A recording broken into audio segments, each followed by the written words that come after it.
What would you do if a store clerk slapped you in the face, right in the middle of a crowded boutique, just because you didn't look like someone with money?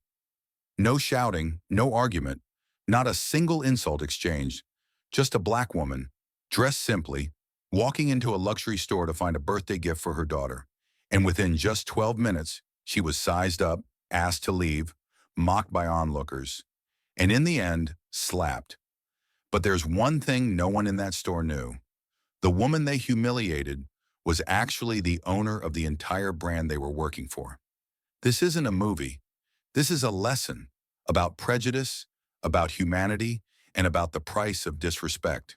And when the truth came out, that entire system had to kneel before the one woman they refused to even look in the eye. If you're ready for a story that will make you furious, inspired, and unable to look away, keep watching, because this is the moment when one slap woke up an entire nation. Celeste Harper stepped out of an 11-year-old Honda Accord with just enough engine power to avoid attention and just enough reliability to carry her across 847 stores nationwide if needed. The silver-painted car had a few small scratches near the door handle. The passenger seat sagged slightly, and a faded decal on the rear window read, "Grace in Simplicity." This wasn't the car of an average person.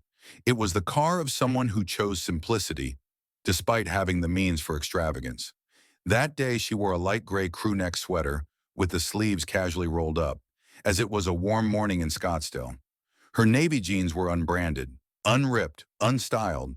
Just jeans, the kind you wear, not the kind you show off. Her white sneakers, formerly white, had faded into a dull ash gray. Her hair was tied in a simple bun. No makeup, no expensive watch, no designer bag. She carried a plain canvas crossbody tote, the kind you'd see at a local farmer's market.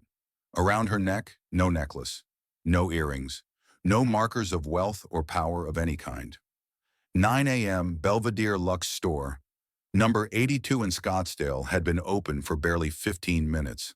The staff was still wiping glass, rearranging items from the night before. The soft amber lights had just begun to glow across the store, reflecting on glass display cases filled with luxury handbags, stilettos, silk scarves, and evening gowns, the sort of items only a slim portion of the population could even touch, let alone own. Belvedere Luxe was not a store for just anyone. The brand was well known for its motto, "Serving those who deserve it." And it was here, under that very principle, that Celeste Harper, the founder of all 847 stores across America, was now entering as a stranger. No appointment, no VIP card, no business card, no announcement. Just a regular black woman in her early 50s browsing the store. She walked slowly, her gaze not lingering too long on any one item, but not dismissive either. She wasn't there to shop, she was there to measure how the staff interacted with guests, to measure how products were displayed, to measure how the atmosphere ran when no higher-ups were in the room. This inspection wasn't on any calendar. She hadn't notified anyone at headquarters, nor gone through regional management, because over the past 2 weeks, she had received 3 anonymous letters from 3 different people, alleging a toxic, discriminatory, and deeply classist environment at store number 82. She wasn't quick to jump to conclusions, nor did she blindly trust every accusation. But Celeste Harper had a rule since opening her very first store in New Orleans in 1998. If one voice dares to speak out, even anonymously, it's the voice of someone screaming in desperation. And if there are 3 such voices, they cannot be ignored. Across the store, Lauren Whitman emerged from the staff room. She was 41, with platinum blonde hair in soft waves, dressed in textbook business chic, a pale beige blazer, subtly pinstriped slacks, and Miu Miu heels. Her makeup was sharp but not overpowering, just enough to say, "I'm in charge here." Lauren had managed this location for over 10 years and had been named Brand Standard Guardian 5 years in a row. She prized that title more than her 6-figure salary. In her mind, Belvedere Luxe was an elite cultural ecosystem, a space where entry was earned by grace, taste, and most importantly, the right appearance.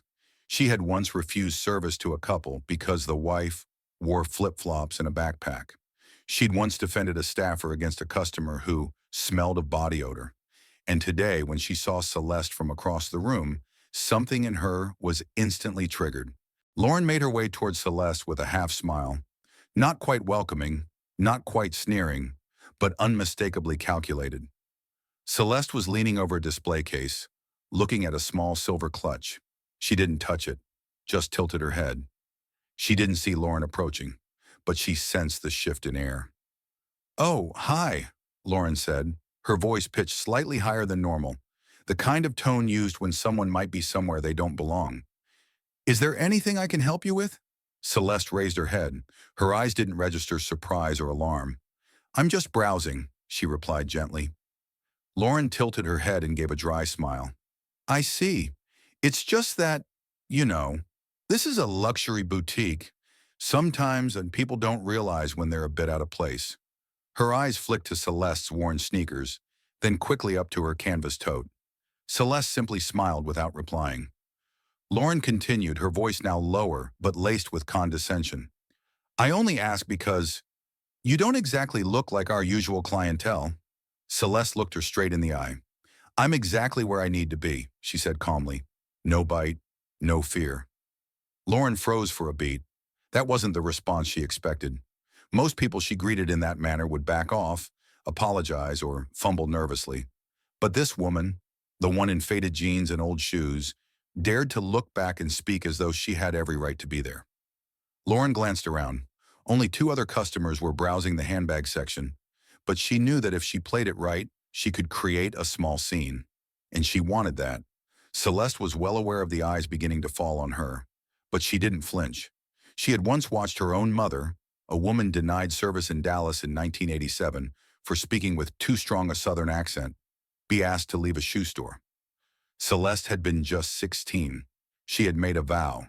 If she ever held power, she would ensure that every store respected people not for their looks or their voices, but for their humanity. And this morning, that vow was standing tall. Lauren pressed on with her performance, now in sweetly patronizing mode. "You're sure you want to stay? There's a Goodwill just 5 minutes away that might be more appropriate." Celeste didn't respond. She simply turned to another display case, as if Lauren hadn't spoken at all, but a slight smile remained on her face, a smile that crawled under Lauren's skin. Lauren clenched her jaw slightly, her gaze sharpening, and from behind the register, cashier Nina Ramirez watched it all unfold. Her hand froze over the POS terminal, her heartbeat quickening. She knew what was happening was wrong, but she also knew, in this store, speaking up meant losing your job. And for her, losing her job meant losing her 4-year-old son's next meal. And as Lauren continued her subtle correction of an undesired guest, Celeste Harper quietly pulled out her phone from the canvas tote and switched on the voice recorder. Not for protection, but to capture, word for word, how people behave when they believe the person in front of them is nobody. Lauren Whitman folded her arms across her chest, eyes locked onto the unfamiliar woman who had dared to turn her back on her so calmly. That kind of behavior was unacceptable in her world. A world where the store manager dictated order, where she vetted the aura of every customer who walked through the door. Celeste Harper hadn't apologized, hadn't backed away, hadn't even looked the slightest bit affected, and that to Lauren felt like a personal insult. Nothing triggered Lauren faster than feeling dismissed by someone she believed was beneath her. She stepped forward again, keeping her voice sweet but edged with thorns. "I know some people like to daydream a little when they walk into a place like this, but this is Belvedere Luxe, not some bargain mall. You know what I mean?" Celeste glanced toward the jewelry display, her eyes pausing on a Tahitian black pearl necklace. Delicate, elegant, and clearly authentic. She didn't touch it, just tilted her head slightly, then looked back at Lauren. She said nothing, just smiled. It wasn't a smile of surprise. It wasn't nervous. It was the kind of smile you give when you've seen people like Lauren hundreds of times before and can no longer be bothered. It wasn't big, and it didn't last long, just a flicker, but it was enough to make Lauren feel mocked by something she couldn't control. A store associate folding dresses in the far corner happened to catch that smile, and also the split second where Lauren visibly faltered, just one shallow breath short, before covering it with a raised brow and feigned poise. Lauren tried to regain her upper hand by raising her voice slightly, clearly aiming to assert her dominance in front of a growing audience. I just want to be sure, that's all. This place serves a very exclusive clientele. We prioritize people who understand the value of quality, of uniqueness. You know, people who don't need to check the price tag. As she said it, her eyes dropped again to Celeste's old sneakers, trying to suggest to anyone nearby that this woman did not belong in this space. At that moment, Haley Moore, a 24-year-old cashier, also began to take notice. She had always viewed Lauren as the embodiment of elegance and professionalism. In staff meetings, Lauren would often say things like, "We are the last line of defense for brand culture. We don't just sell products, we sell experiences." Haley had memorized every line like fashion gospel, and now seeing Lauren handle a customer who didn't fit the mold, Haley felt something about it seemed right. She gave a slight nod of silent agreement and resumed wiping the glass display case, her hands moving a little faster than usual. Trevor King, meanwhile, stood near the handbag section, holding a crocodile leather purse, pretending to assist another customer, though his eyes never left Lauren and the strange woman. He had been promoted by Lauren twice, and she always reminded him that rewards weren't for those who performed well. They were for those who were trustworthy. To Trevor, standing still and letting Lauren handle the situation was the most loyal thing he could do. In his mind, that woman clearly didn't look like someone who could afford anything here. And Lauren, as always, was doing what needed to be done to protect the brand's purity. Celeste glanced around, not out of pressure, but to take in the scene. She could clearly see the eyes beginning to converge. A couple who had just entered the silk scarf section stopped in their tracks. A middle-aged man in a Versace suit watched her from across the room, a strange mixture of amusement and contempt in his gaze. Celeste stood tall, saying nothing, just smiled, her second smile in less than 2 minutes. And this time, it wasn't meant just for Lauren, it was for the entire store. Lauren couldn't take it. She stepped in closer, now standing directly in front of Celeste, voice dropping low but enunciated clearly. "I've been trying to be polite, but if you insist on standing here, pretending to be interested in merchandise we both know you have no intention of buying, I'm going to have to ask security to assist. We have a very strict policy about people who interfere with the shopping experience of our real customers." She emphasized the last two words as if to categorize the woman in front of her as a fake customer. Celeste tilted her head slightly, eyes steady. She responded with just one simple sentence. "I understand." Lauren smiled in victory and turned toward Evelyn Bradford, a longtime VIP client who was browsing scarves at the opposite display. Evelyn had witnessed the latter half of the conversation. At 67, she was a retired investment attorney who now spent her time selectively spending where it's worth it. As Lauren approached, Evelyn quipped lightly, "You're as sharp as ever, Lauren. People like that need a little reminder, or else they start thinking this store is public space." Lauren beamed. "Exactly. We have to maintain standards." Evelyn chuckled as if watching a well-rehearsed comedy she enjoyed every time. Meanwhile, Jamal Scott, the store's security guard, had begun to notice the tension. He stood near the entrance, instinctively looking over at Lauren for a signal. One look from her, heavy with implication, said it all. "Get ready." Jamal nodded subtly. He didn't know exactly what had happened, but he had never once questioned Lauren's judgment. This was the same woman who had once handled a customer smashing merchandise without calling the cops, just by talking him down. Celeste knew the entire machine had been activated.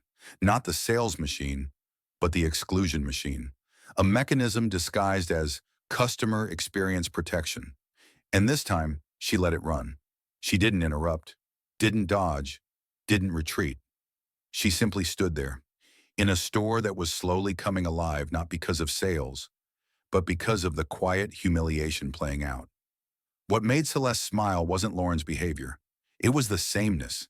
Every city, every store, every scene like this had its own Laurens.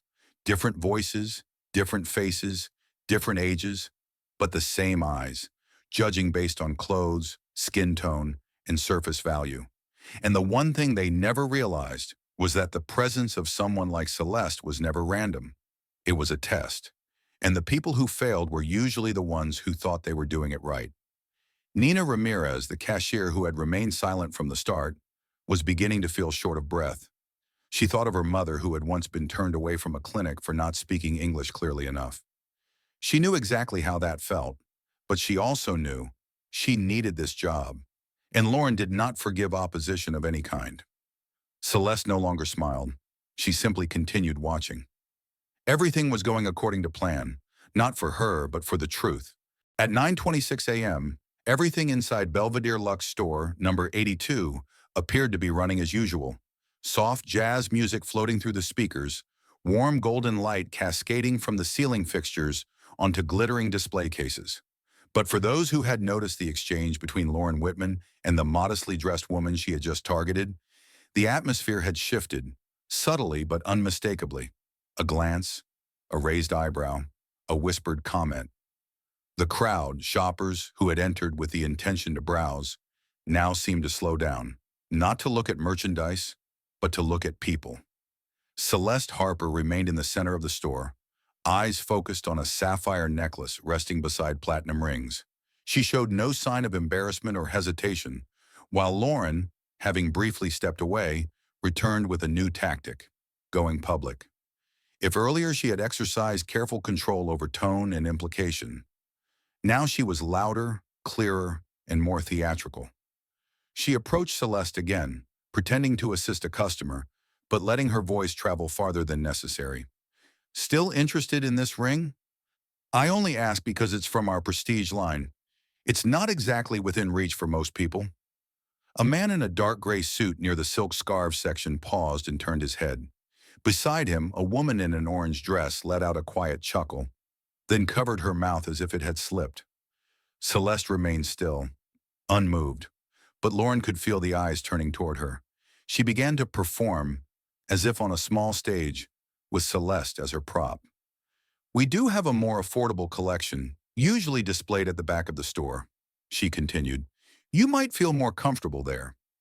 Another customer, a woman with brown hair and designer sunglasses, nodded subtly in Lauren's direction, silently voicing support, and then the whispers began to spread.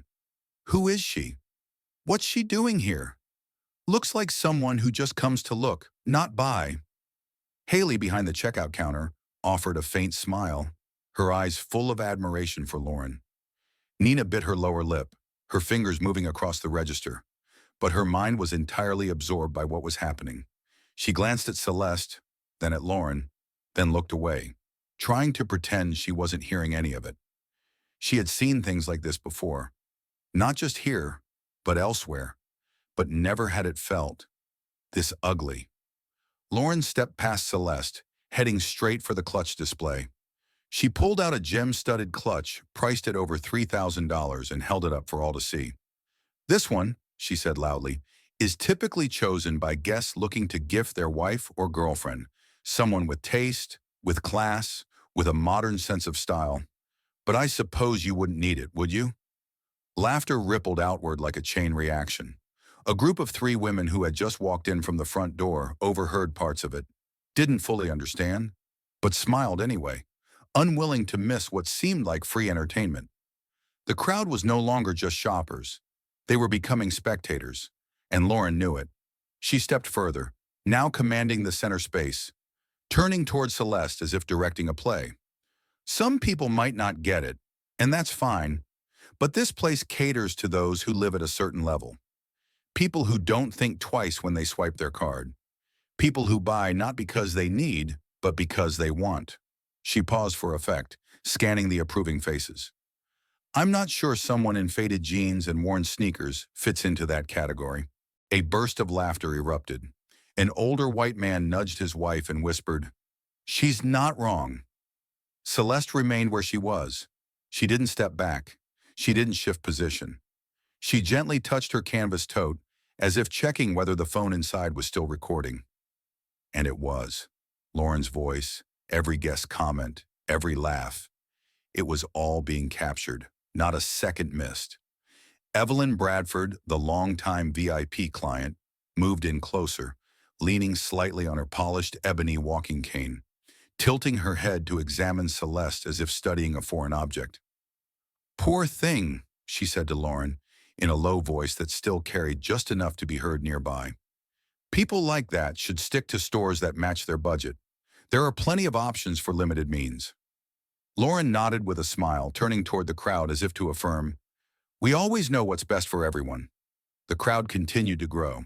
A few pulled out their phones, pretending to text but quietly opening their cameras. They didn't know who Celeste was. They didn't care about right or wrong. They just saw something unusual.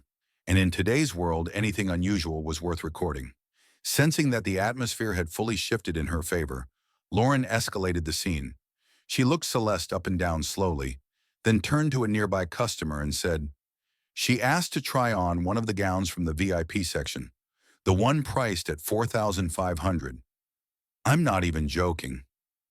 That customer broke into a fit of laughter. Another man nearby laughed aloud. "She's serious?" Lauren feigned confusion, shrugged as if even she didn't know the answer. At that point, Trevor stepped in closer, standing behind Lauren. He didn't say a word, just stood with his hands folded, eyes fixed on Celeste. He didn't need to speak. His presence was enough to signal he stood behind everything Lauren was doing. Haley whispered to Nina, "She's handling this like a pro. It's like a movie." Nina didn't reply. Her hands clenched tightly under the counter, not from cold, but from fear. Fear for what was happening, and fear for herself if she didn't stay silent. Lauren raised a hand and pointed toward Celeste, speaking louder. "I don't want you to feel excluded, but here we have standards, and I'm just doing my job, protecting those standards." A few claps rang out, then more. A man in a white shirt standing in the back shouted, "That's right, keep this place clean." Celeste turned her head toward him, not in anger, but with a look that seemed to tell him he had just exposed himself. Lauren stepped closer again, now nearer than ever. "You still want to try on that dress?" Celeste gave a small nod. "Then I'll need to check your credit card first. Store policy, to avoid wasting time for both sides." A few people chuckled. "Or," Lauren added, "you could just head to the clearance rack outside the outlet. I'm sure you'll find something there." Celeste simply smiled. No nod, no shake, no retreat. Just a smile.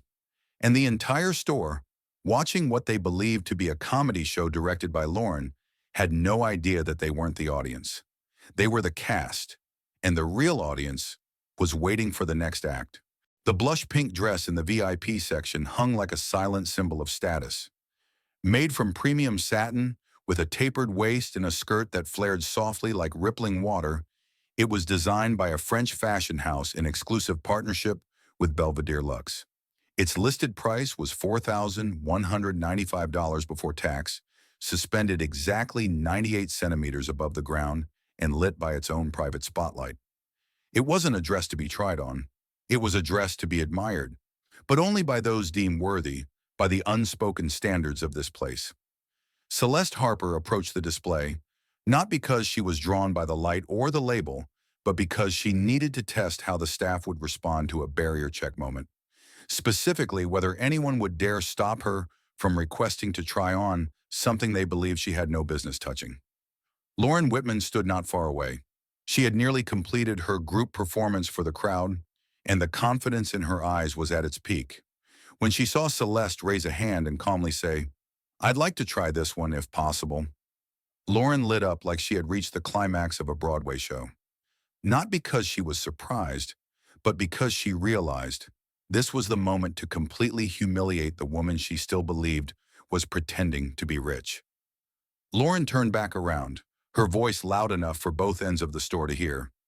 "She wants to try on the $4,000 dress from the VIP section. Did everyone catch that?" Silence swept the room. Even the background music seemed to fade, not because anyone had lowered the volume, but because everyone's attention had been pulled elsewhere. All eyes turned toward Celeste, now standing beside the glass case and the mannequin wearing the dress in question. Lauren planted a hand on her hip, pivoting like a host on a reality TV show. "We usually ask to verify financials before letting guests try on high-end items. Internal policy," she added, eyes sparkling with smugness. Celeste said nothing. She stood tall, her eyes calm, her posture unwavering. No fear, no shame, just the quiet, spreading presence of silence.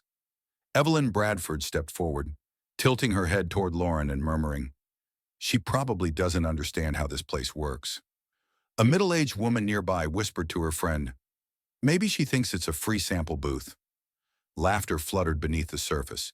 Not full laughs, but enough to set the background for a slow-building public shaming. Lauren turned to Celeste, speaking slowly, like explaining something to a child. "You know, this dress is typically selected by customers who know what they want. They don't need to try it on because they're confident in their taste and their budget. But we can accommodate you if you're really serious." Her tone carried the heavy implication that such seriousness was unlikely. Haley, behind the register, looked like she was going to burst from excitement. She leaned toward Nina and whispered, "This scene belongs on TikTok." Nina didn't respond. Her hands were clutching the receipt tray. She looked at Celeste, then looked away.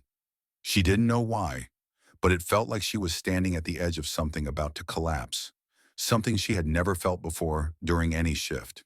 Lauren signaled to Jamal Scott, the security guard, to step in. Jamal walked forward quietly, but with the vacant stare of someone used to this type of cue, a silent intimidation maneuver meant to put someone on watch.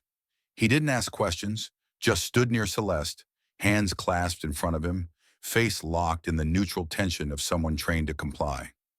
Celeste glanced at him briefly. It wasn't a look of pleading, nor of fear. It was a look that made Jamal pause for a second, as if forced to question what he was doing there. Lauren opened the display case, retrieved the dress, and turned to Celeste.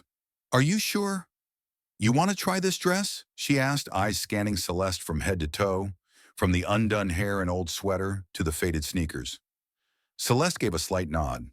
Lauren shrugged and spoke louder, now addressing the whole store. "We'll take you to the fitting room. But per store policy, we need to hold on to your purse, phone, and bag during the fitting. It's standard procedure for all customers." A deliberate lie packaged as protocol. Celeste slipped the canvas strap from across her chest and handed the bag to Lauren without a word.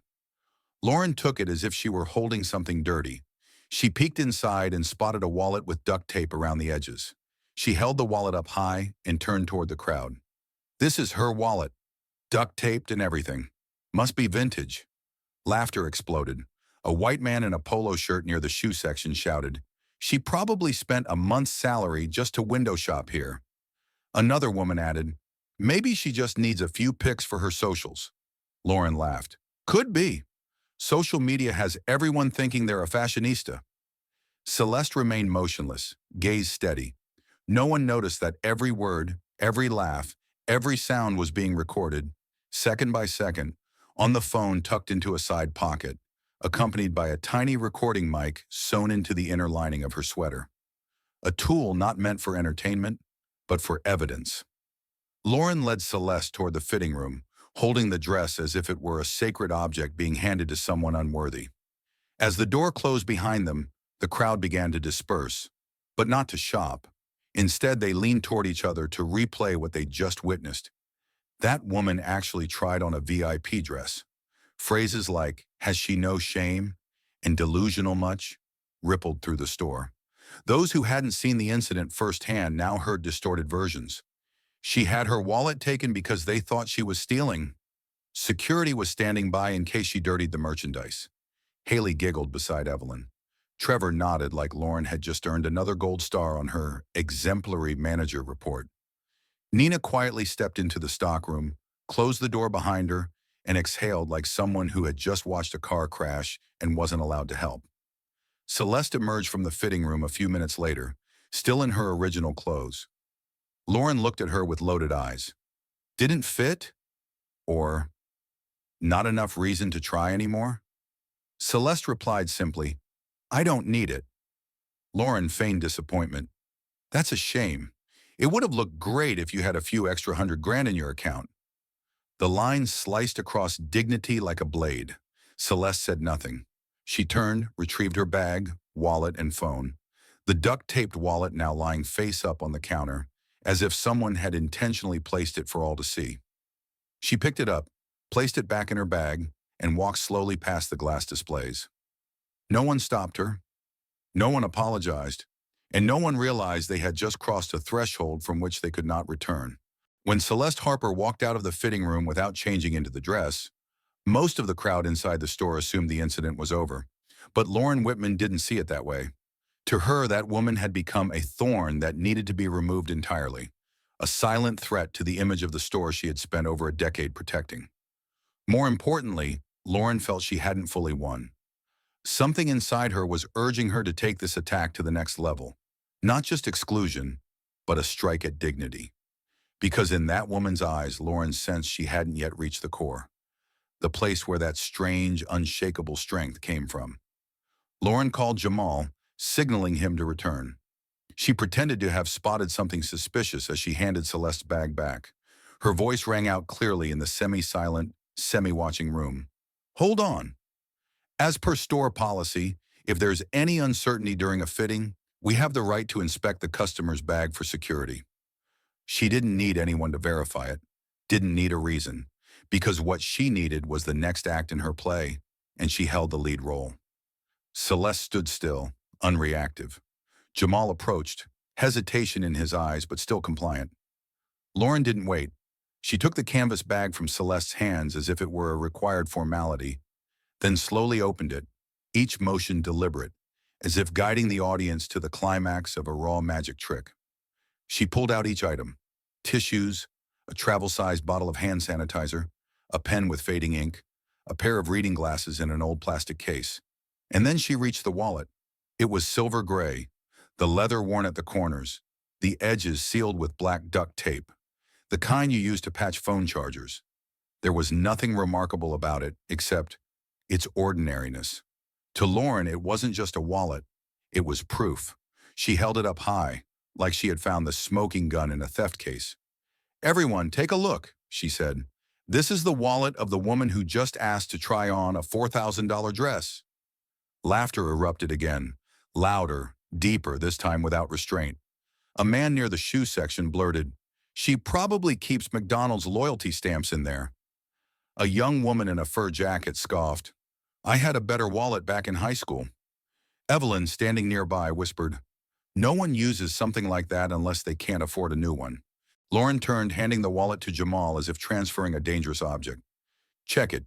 See if there's anything suspicious." Jamal hesitated, opened the wallet, looked inside. A few loose bills, a library membership card, an old driver's license about to expire, some receipts, nothing illegal. But Lauren didn't care about that. She just needed the image, a tattered wallet being inspected in the city's most luxurious boutique, under the gaze of dozens of eyes. She looked back at Celeste with a half smile. "We don't judge anyone by material things, of course. But when someone asks to try on high-end items, we need to make sure they're not off track." Applause broke out again, scattered but real. Nods, smirks.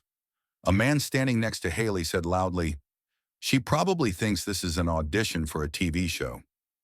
Haley burst out laughing, turned to Nina, but Nina didn't respond. She stared at the wallet, now placed face down on the counter like a piece of evidence, her palms sweating, heart racing. Lauren continued, this time turning toward the crowd. "Here, we don't turn people away, but we do have standards. And if someone thinks they can belong here just by walking in, I'm sorry, this isn't that kind of world." She gestured toward the luxury displays as if giving a sermon about a higher realm. "This world is for people who don't need duct tape on their wallets, for those who know when it's time to stay quiet and walk away." Celeste remained where she was, silent, unshaken, unbowed. But in her eyes was something no one in that room recognized. Memory, a sharp memory recording every detail, every word, every face, and the phone in her coat pocket was still recording. She didn't need to defend herself, didn't need to argue. It was already more than enough. Lauren turned back, handed the wallet to Celeste. She dropped it onto the counter, not gently.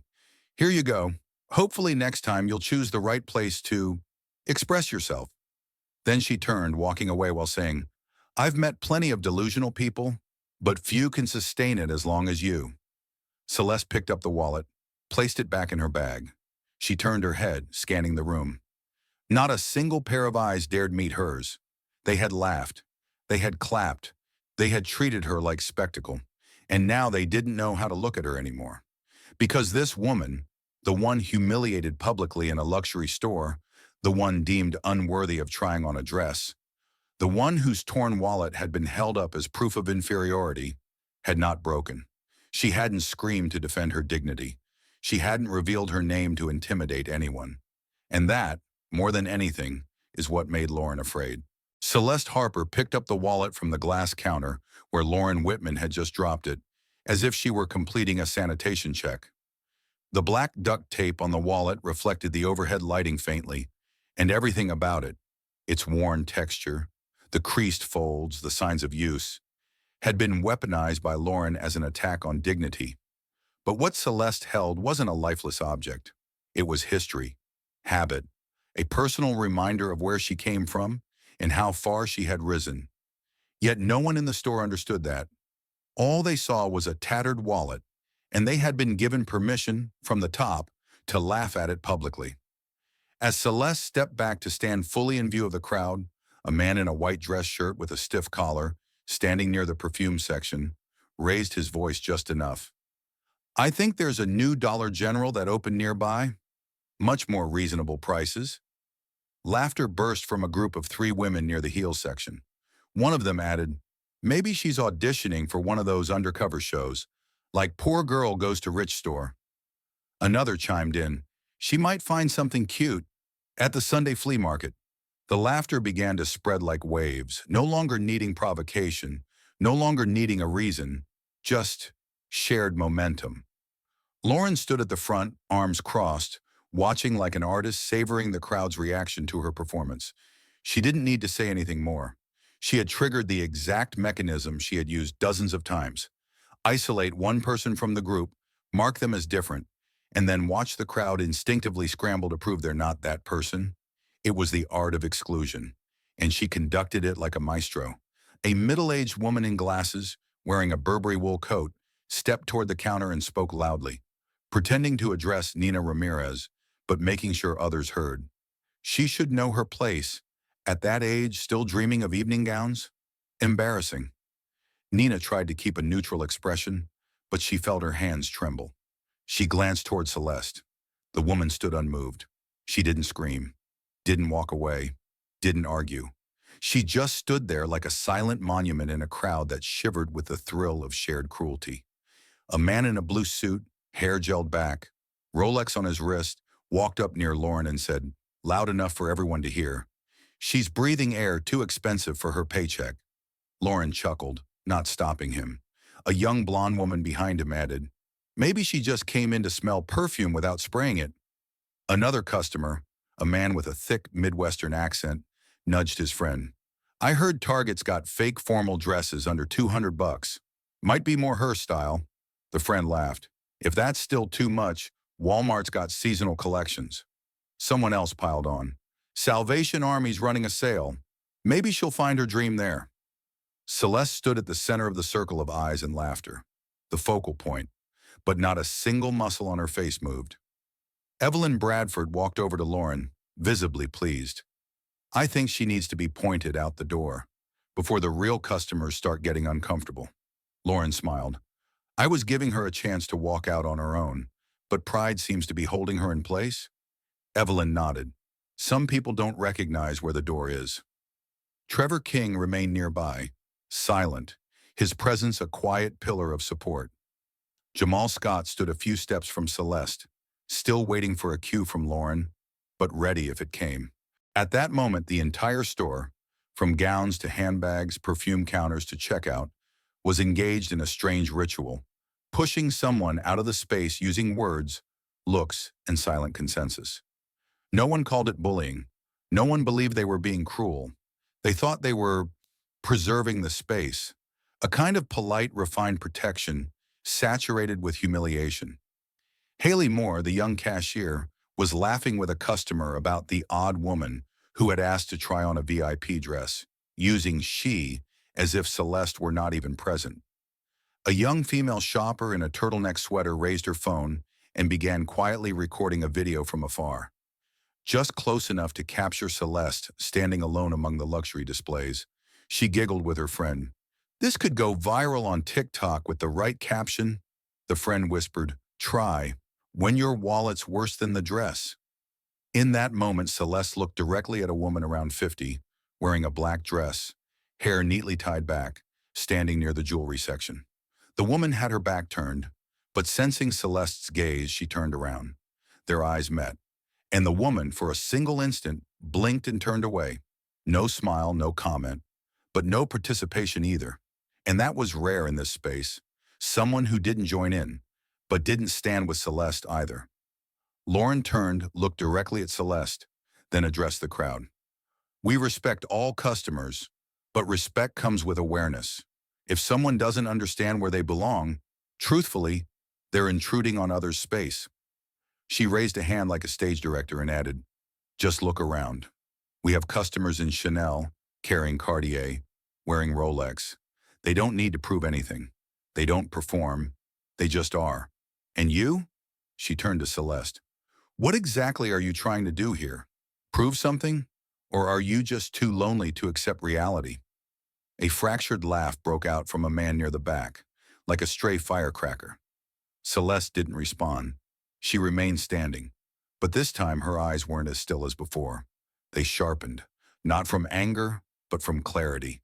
She began scanning each person, locking eyes, remembering, counting faces, no words, no retort, just recording. Nina Ramirez felt her throat tighten. She stepped away from the register, walked into the back area, and closed the stockroom door silently. She exhaled sharply, as if being pulled out of a storm she hadn't escaped on her own. She couldn't do anything, couldn't speak up. But she knew. Today, something was different. Lauren still hadn't signaled the security guard.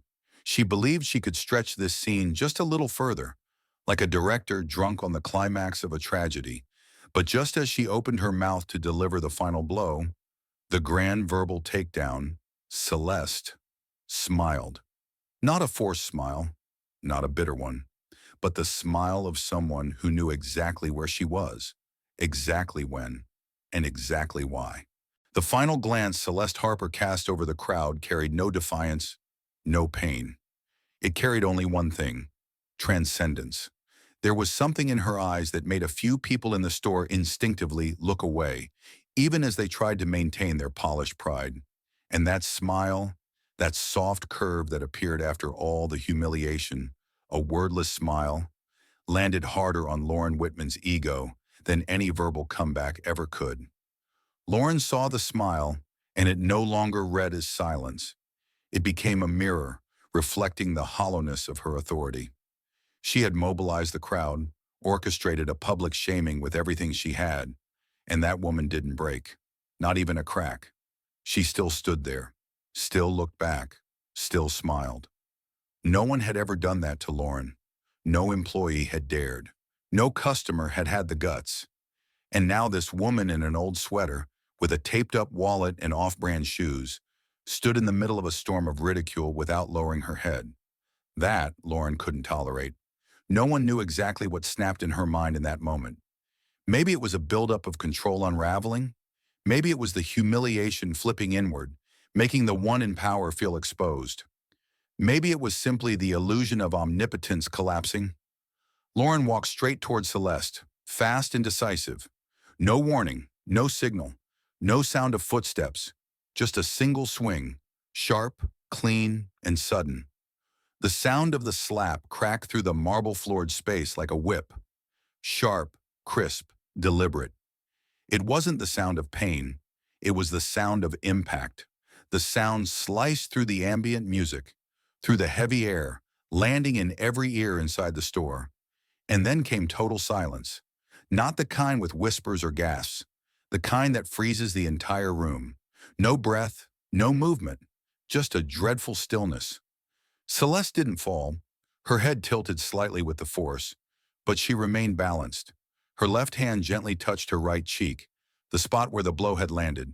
Her fingers pressed softly, not to wipe, not to hide, just to confirm that what had just happened was real.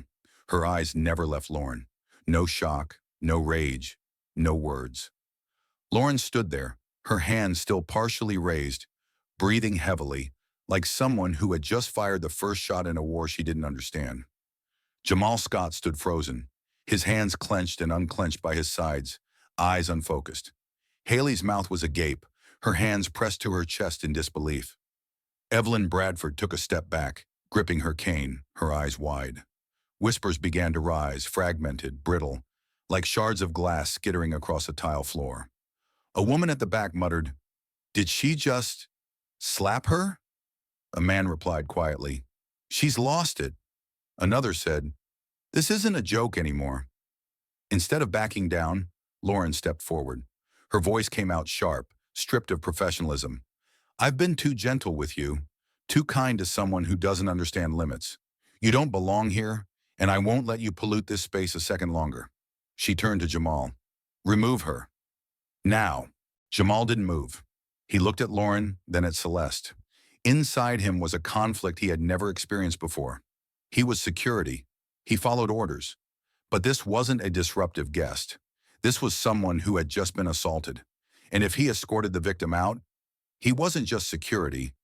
He was complicit in a system that normalized violence in the name of decorum. Lauren snapped, "Did you not hear me?" Her voice had lost control. It was a mix of slipping power and growing fear of exposure. She turned to the crowd. "Our policies are clear. People like her don't have the right to be here." She faced Celeste again, and for the first time looked at her like an enemy. "I don't care who you are, what you wear, or how worthy you think you are. The truth is, you're not welcome here, and everyone sees that." But this time no one nodded. No laughter, no approval. The slap had broken the script. Those who thought they were witnessing a theatrical act realized they had just applauded an assault. The energy shifted, and Celeste, her hand still resting lightly on her cheek, slowly lowered it, adjusted the collar of her sweater with her other hand, and smiled. No sarcasm, no bitterness, just the smile of someone who had seen enough. Lauren took a step back, her eyes flickering. For the first time since this began, her expression wavered. She looked around. Jamal hadn't moved. Haley stood frozen. Trevor stared at the floor. Evelyn was breathing heavily.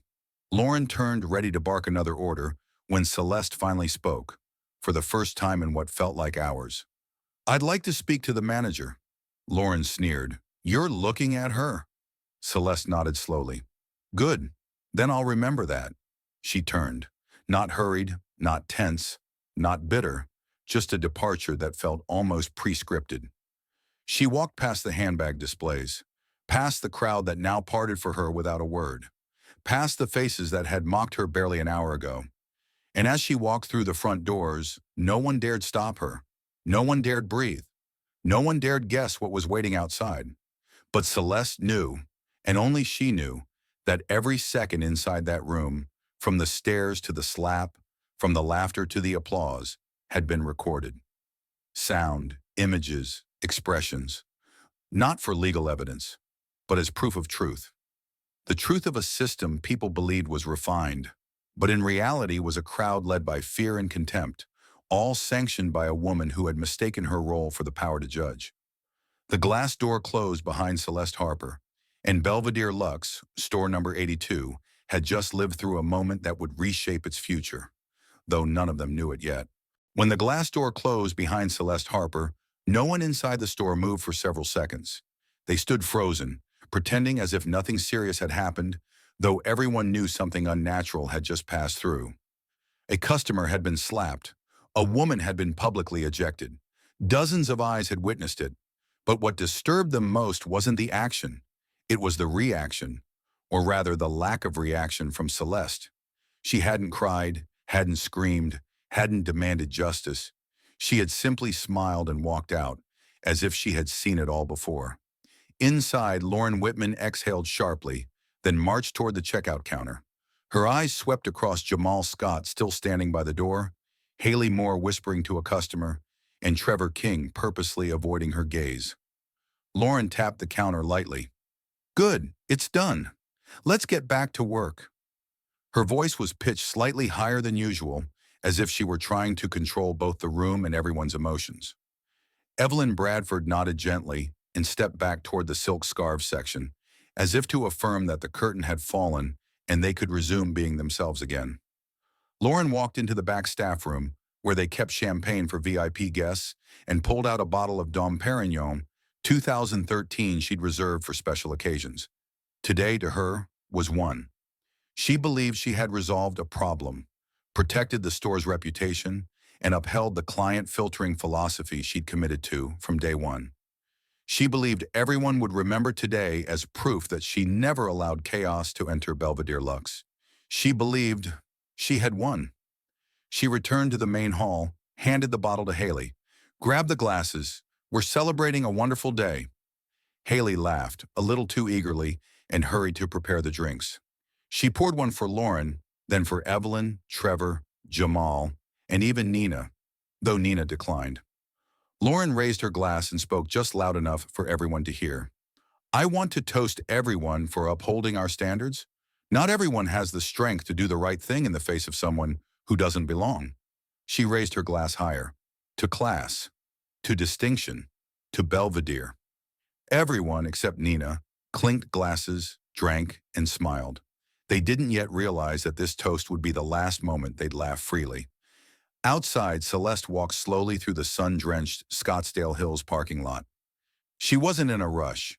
Every step she took had a rhythm, as if she were walking a stage the audience couldn't see. She opened her bag, pulled out her phone, and dialed a familiar number. When the line connected, her voice was neither loud nor soft, but steady, clear, and calm. "James, I need legal and HR at store number 82. Immediately." A pause. "Call the entire executive board. This is a crisis-level situation." Another pause, then she added, "Bring the ownership documents, internal data, and all today's security footage. And James, don't notify them. I want everyone to arrive without warning." A final pause. "This is no longer an internal matter. This is cultural, and I want the truth exposed." She ended the call and looked back through the store's glass facade. Inside, the faces were still smiling, glasses still raised, photos being taken. No one knew yet that their time atop what they believed was elite status had already started counting down. James Parker, the executive assistant who had worked alongside Celeste Harper for 8 years, hung up and immediately launched a string of coordinated calls. National HR Director, Regional COO, internal and external legal teams, Head of Digital Security, Media Oversight Unit, and Crisis Management Division. Each was given a single instruction: be in Scottsdale within 90 minutes, without raising any flags. Celeste was not the kind of CEO who chased drama, but when she moved, every step was calculated like chess. Back in the store, Lauren was recounting her flawless handling to a new group of VIP customers. She exaggerated the details, rewrote a few lines, added flair to make the story more gripping. "I told her straight, this place isn't for you," and she just stood there, speechless. Couldn't say a word. Evelyn nodded approvingly. "A lesson for those who think just walking in means they're welcome." Trevor laughed along. Haley nudged Nina and whispered, "Why so quiet? Wasn't that amazing?" Nina shook her head faintly. "I'm just a little tired." Haley chuckled and brushed it off. Jamal stood by the front door, watching the parking lot. He saw Celeste still there, not leaving right away. Something about her expression as she walked out had unsettled him. A quiet intuition, something he'd never felt in any other ejection. He turned to Lauren. "You sure you're okay?" Lauren furrowed her brows. "Okay? I just handled a fraud trying to infiltrate our world. Not just okay, flawless." Jamal said nothing more, but the phrase "a fraud" echoed in his mind like an uncomfortable hum. Celeste opened her car door but didn't get in. She leaned against it, eyes still fixed on the storefront. A breeze tousled her hair, lifting the hem of her sweater slightly. With her left hand, she opened Belvedere Lux's internal app, monitoring the GPS signals of incoming executive teams. 3 black SUVs, unmarked, had just left the nearest airport. One carried the national HR director, another the legal team, and the third, the crisis response and auditing unit. They bore no flags, wore no uniforms, but they were the silent declaration of a $3.4 billion company. Wherever culture cracks, it will be corrected, at the root. Inside the store, Lauren stepped toward the glass entrance, champagne in hand. She saw Celeste standing beside her car. She knocked on the glass and laughed loudly. "And don't come back. This isn't a stage for wishful thinking." Those nearby laughed.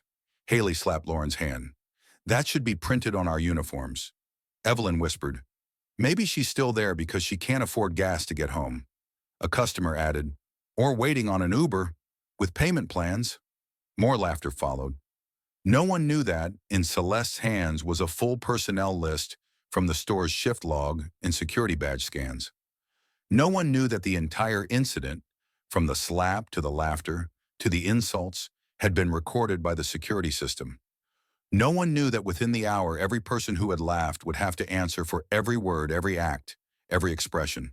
And the woman they mocked, the misfit, would never need to return to prove anything, because she held every paycheck, every policy, every ounce of authority. And she had been here, heard it all, seen it all, recorded it all. Celeste stepped into her car, unhurried.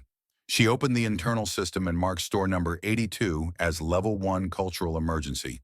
The signal was sent.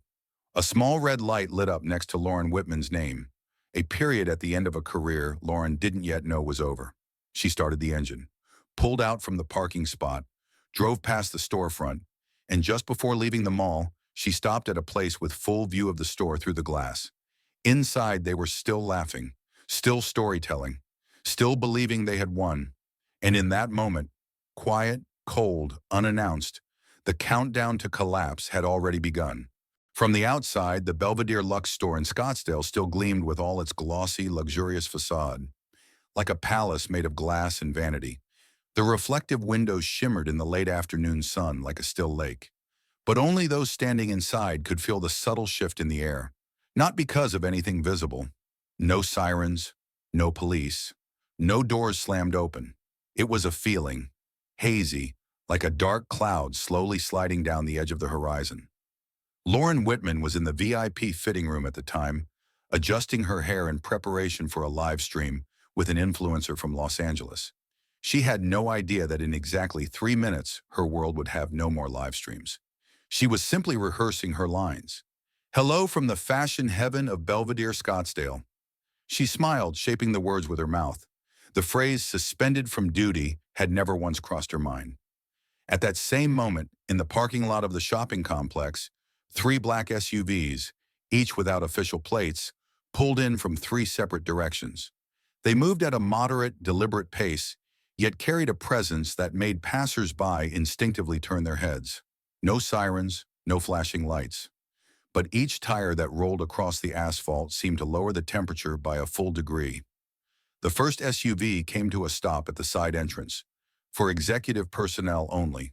The second parked directly in front of the main entrance. The third circled around back, to the service and maintenance area. No customers knew who they were, but the mall's security team knew immediately. These weren't police, and this wasn't a standard VIP arrival. These were high-level operations officials, and they weren't here to shop. The door of the first SUV opened. James Parker, the chief operating officer of Belvedere Luxe, stepped out, holding a leather document case, his face void of expression. With him was Lisa Raymond, the national director of human resources, and Darnell Hughes, the corporation's chief legal counsel, a man who had handled 4 nationwide media crises in the past 6 years without leaking a single detail. From inside the store, Jamal was the first to see them. He froze for a second, then as if jolted by electricity, spun around to Evelyn, eyes wide, whispering, "Yo, that's James Parker. And Lisa too. Something's going down." Evelyn barely had time to react before the front doors opened. James entered, didn't say hello. He didn't need to. He walked straight to the center counter, tapped twice on the marble surface, and spoke in a calm but firm voice, loud enough for all to hear. "All staff present today, assemble in the central display area immediately. This includes floor supervisors, assistants, and part-time personnel." The room froze for half a second. Trevor stammered, "What? Are they inspecting us?" Haley clutched Evelyn's hand, whispering, "What's happening?" No one told us anything. Evelyn looked at Jamal and muttered, "They're here because of that lady." Jamal nodded slowly. "No one gave a heads up. This ain't random." Right then, Lauren emerged from the fitting room, completely unaware of what was unfolding. She smiled and raised her voice. "Oh, James. Lisa? What a surprise. We're just prepping for a brand live stream." She stepped forward, extending her hand. James didn't shake it. He said, "Lauren Whitman, please proceed to the center of the store with the rest of the staff." Now. Lauren paused mid-step. The smile on her face vanished like it had been ripped off. She swallowed hard. "Is something wrong? I'm the branch manager here. At the very least," Lisa interrupted, her tone low but steely, "which is exactly why you should be standing there first." The entire store felt like an impromptu ceremony no one had been invited to. Customers began pulling out their phones. Some live-streamed. Some took photos. But all could sense one thing clearly. Real authority had just entered the room, and no one else stood above it anymore. Lauren hesitated, then slowly walked over to the center of the store, standing beside Jamal, Evelyn, Haley, Trevor, and Nina. The entire staff lined up, glancing at one another, no one speaking. Between them and James stood a small table, normally used to display handbags, now converted by Lisa into an emergency conference table. On it sat folders, an iPad, and a portable printer, equipment usually reserved for top-tier audits. James took a deep breath and began. "Scottsdale branch, ID number 82, has been flagged with a Level 1 critical alert by Central Operations. Reason: severe violation of conduct policy, repeated discriminatory behavior, and high media risk potential."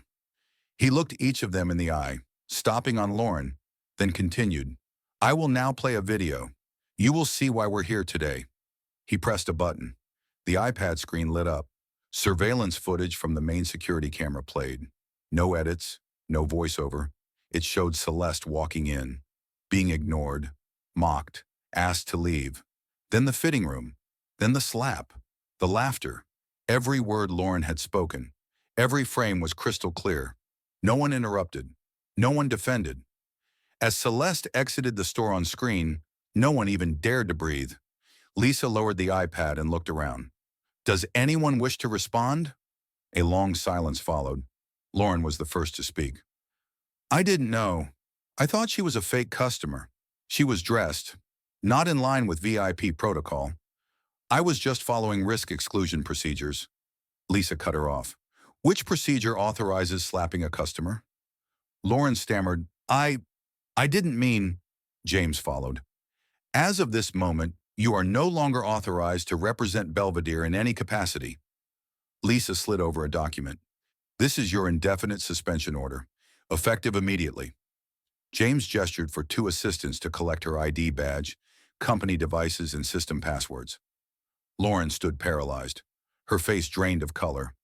Evelyn suddenly burst out, I was just following orders. I didn't slap anyone." Lisa turned to her. "You stood beside and laughed." Trevor, "I didn't do anything." James, "You live-streamed the incident for your girlfriend. Our system has the logs." Haley began to cry. I'm sorry. I didn't know who she was." Lisa looked directly at her. "That's exactly the problem. If you had known who she was, you would have treated her differently." She paused. "And that violates everything Belvedere stands for." Only Nina stood silent and still. James looked at her. "You were the only one who didn't laugh. You're also the only one not being suspended. You'll be temporarily reassigned to the regional coordination office while we reevaluate this entire branch." James turned to a logistics staff member and ordered, "Lock down all internal systems of Branch 82. Reset internal codes. Suspend all transactions. Public statement to be released at 6 p.m.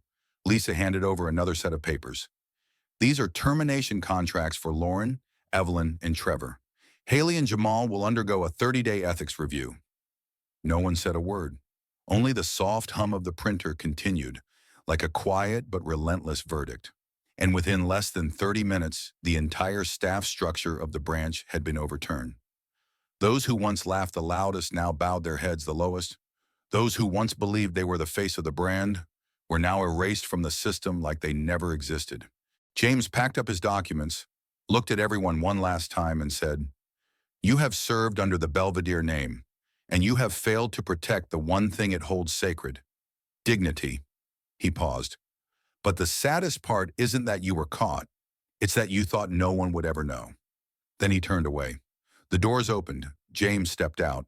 And as he entered the SUV, the skies over Scottsdale began to darken, as if the heavens themselves were sealing shut over the names just erased from the map of reputation. At exactly 6:03 p.m., while local news outlets were still scrambling to report on what they called a sudden inspection at the Belvedere Lux Scottsdale branch, the Belvedere corporate system had already quietly logged a new internal event. Redacted Celeste Phoenix ID 47. The name Celeste had not yet appeared in any media reports, but within the executive command layer of the corporation, it was already flagged as primary owner, Heritage Polaris Investment Fund. To most, she was still just the black woman who silently left the store amid a wave of laughter. But to a select few, a handful seated in a secure video conference room 3,000 miles away, she was someone they sought approval from before even consulting the company's CEO. Back in Scottsdale, the sun was sinking slowly behind the Camelback Mountains, but the tension inside the Belvedere Lux store remained unrelenting. The suspended employees had quietly begun to leave. Some gathered their personal items in silence. Trevor said nothing. Evelyn buried her head in her hands, crying. Lauren frantically called her husband for help, but was met with nothing but the cold, looping tone of a call that wouldn't connect. Meanwhile, the remaining staff stood frozen, exchanging looks as if, for the first time, they were beginning to understand that a customer was not a simple concept.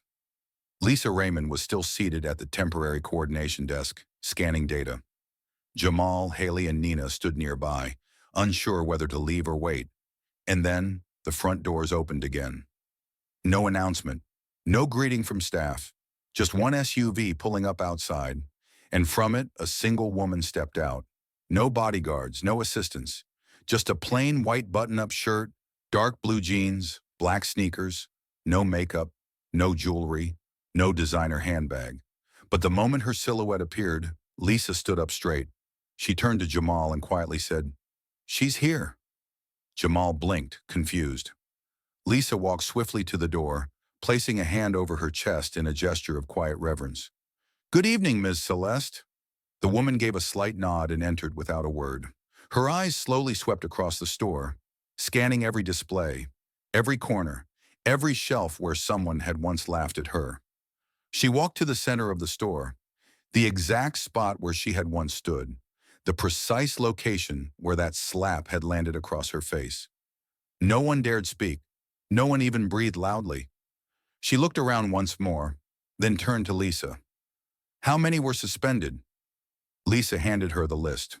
4, 3 terminated, 1 under review. Celeste nodded. "And the person who filmed the original video?" Lisa replied, "Unrelated. It was another customer. The video has now been reposted across nearly 47 platforms. It's trending." Celeste showed no emotion. She slowly walked toward the fitting room.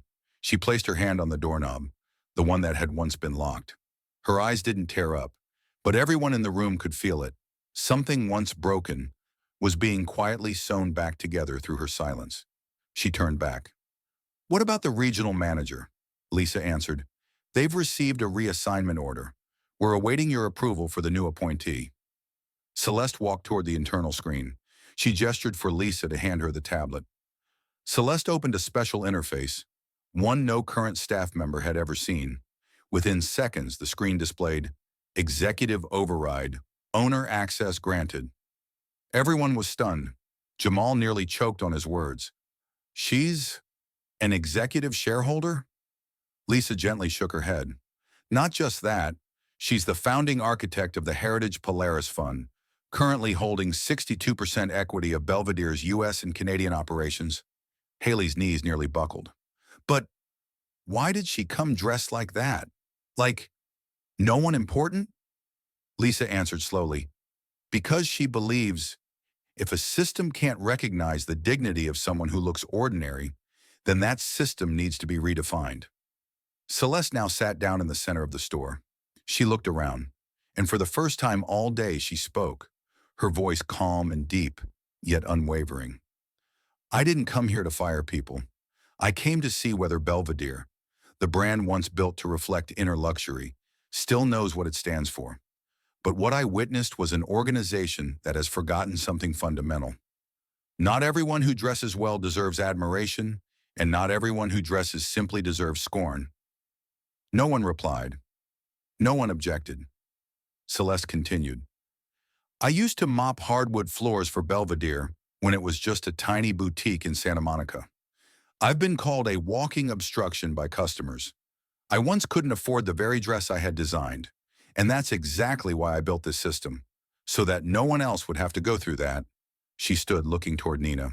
I reviewed the footage. You were the only one who didn't laugh. Nina nodded shyly. Celeste nodded back. Starting tomorrow, you will be acting as regional internal coordinator. I will personally mentor you. Nina could barely believe what she was hearing. Celeste turned to Lisa. The entire HR team will be replaced. We need people who understand that luxury begins with how we treat others, not with the logo on a shirt. Then she walked to the front doors, surveying the space. Tomorrow, this store will close for cultural restructuring. Every position must be reapplied for. No one is guaranteed to keep their seat. Everything will restart. From kindness. She stepped out the door, carrying nothing. No press, no fanfare. But what she left behind was a new generation of staff who understood. Real power never needs to raise its voice. It just needs to walk in, and everything else falls into place. The next morning, before sunlight could even reach the sidewalk outside Belvedere Lux Scottsdale, an invisible storm had already begun sweeping through the brand's branches nationwide. On fashion forums and social media platforms, Celeste Harper's video had been clipped and subtitled into dozens of versions. Spanish, French, Mandarin, and not a single one was taken down. No media representative dared to file a takedown request. The line "Luxury begins with how we treat others, not with the logo on our shirt," had become the headline of over 60 articles in less than 12 hours. The hashtag #she owns it all climbed to the #3 spot on US Twitter. But that was only the first wave. The second and far larger wave began at 9 a.m. New York time. At Belvedere's corporate headquarters, an emergency executive meeting was called, with regional directors and legal representatives from over 30 states present. The large screen lit up with a single directive, Internal Audit Directive, Phoenix Protocol. The order was issued directly from the owner's account, Celeste Harper. All Belvedere Lux branches would be audited within 7 days, with a specific focus on allegations of discrimination, employee exclusion based on appearance, and personal bias. Those who once brushed it off as just a strange incident in Scottsdale now felt a chill in their bones. In Chicago, a store manager named Randall scoffed at the video. He told his assistant, "Probably some internal PR stunt. Black folks love playing the victim to go viral." 3 hours later, Randall was suspended. In Miami, a group of employees who had once mocked a Latino customer for mispronouncing the brand name were called in to sign voluntary resignation papers. In Houston, a young employee named Rochelle, who had been forced to stay in the stockroom for 6 months because she didn't match the vibe, was unexpectedly called in for a promotion interview to become a floor coordinator. Across the country, people once deemed unfit in appearance were now being contacted, and those who had claimed the authority to judge others began to retreat or were removed. Online, testimony after testimony surfaced. I was once rejected by Belvedere for wearing a plain white shirt. I remember taking my mom shopping for her birthday, and a staff member told her, "This isn't a supermarket." Now I find out the person behind the brand went through the exact same thing. The purge spread like wildfire, but not through shouting, not through protests. It happened through administrative decisions. That night, over 210 mid-level managers were either dismissed or suspended. More than 70 regional coordinator positions were reviewed. Dozens of stores had to temporarily close for internal cultural assessments. Celeste did not appear in the media. No interviews, no press releases. She sent just one email to the entire organization. If you've ever been misjudged, if you've ever felt unheard, this is your time to come back and rewrite the story. Belvedere once left you behind. Now we need you to rebuild it. Celeste Harper. This email was sent to all current Belvedere employees, and even to those who had been terminated over the past 5 years. Within 24 hours, nearly 1,200 people responded. Among them was a woman named Maria Green, a former stockroom worker at Belvedere, Seattle, who had quit after being repeatedly assigned to clean bathrooms, despite that not being her role. She received an interview call from Lisa Raymond, now appointed as the company's chief culture officer. Lisa asked Maria, "Would you consider coming back?" Maria replied, "I will come back, but not to forget what happened. I'm coming back to teach people how not to let it happen again." The media didn't know this, but the customers could feel it. They noticed the change in how employees greeted them, in the eyes that no longer scanned them up and down, in stores beginning to post signs that read, "We're relearning how to serve you with respect." Lauren Whitman, the manager who had slapped Celeste, had now become the symbol of a fall from grace. A video of her being escorted out of the store went viral as a meme. But Celeste said nothing about Lauren. She never mentioned the slap, never named her publicly.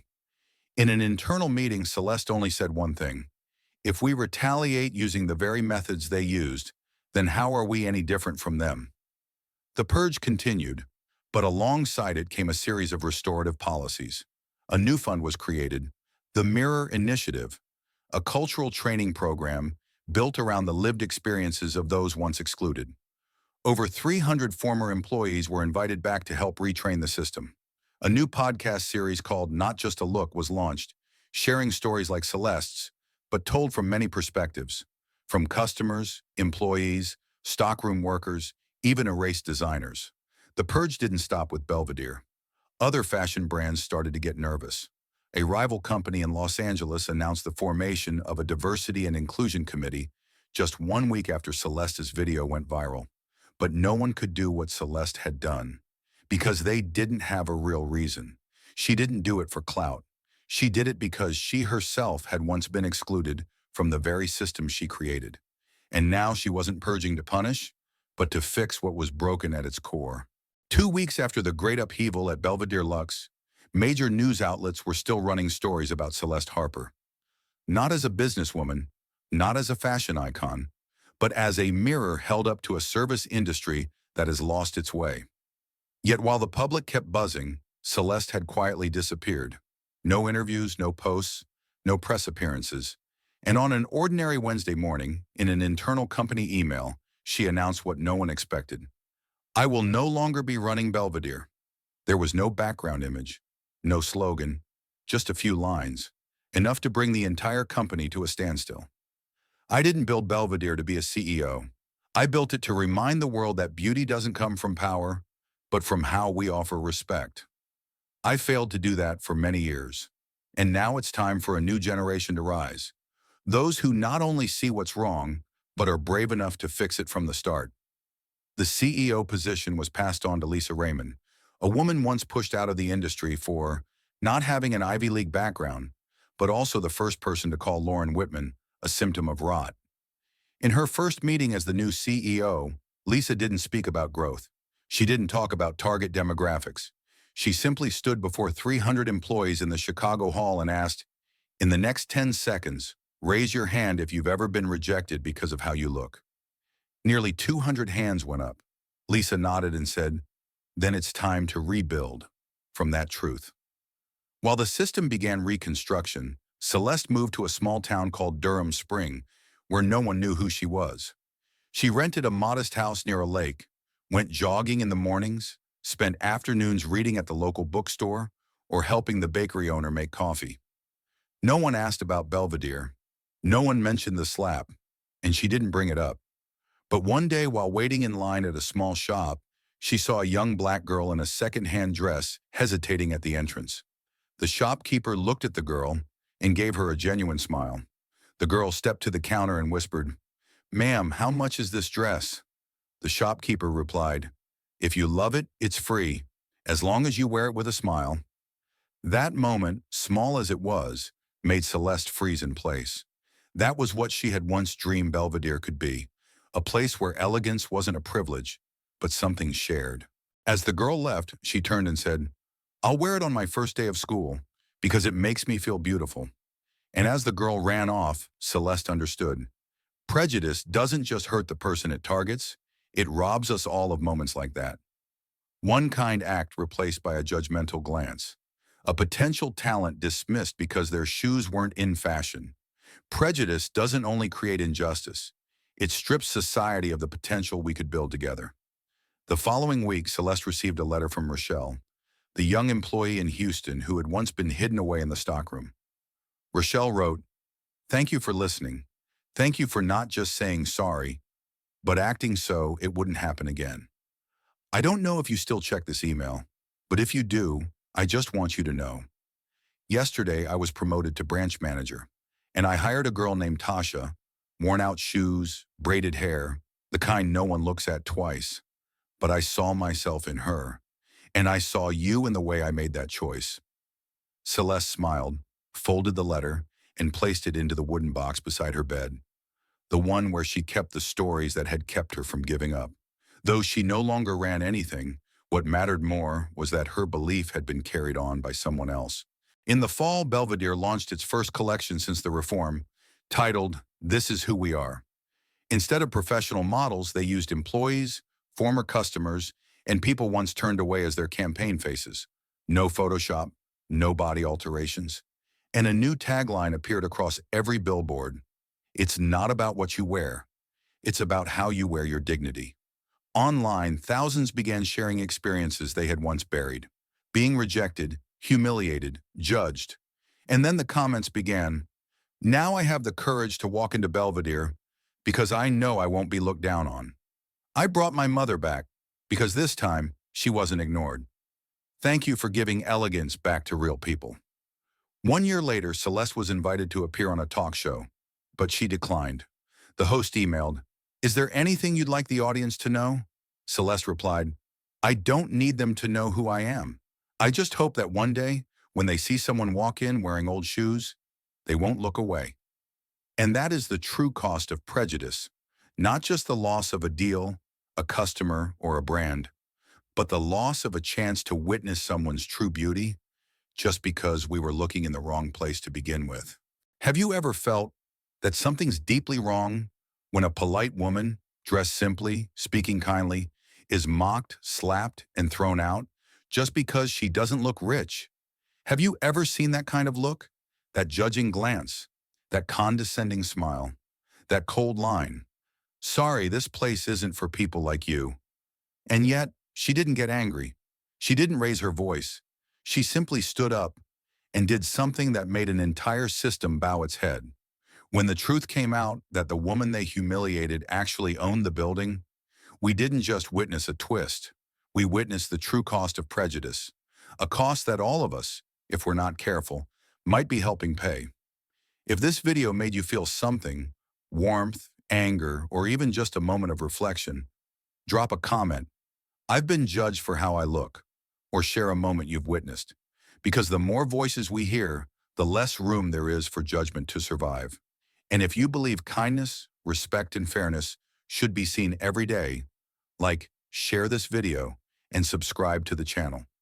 Because here, every story isn't just to watch, it's to awaken something real in every heart.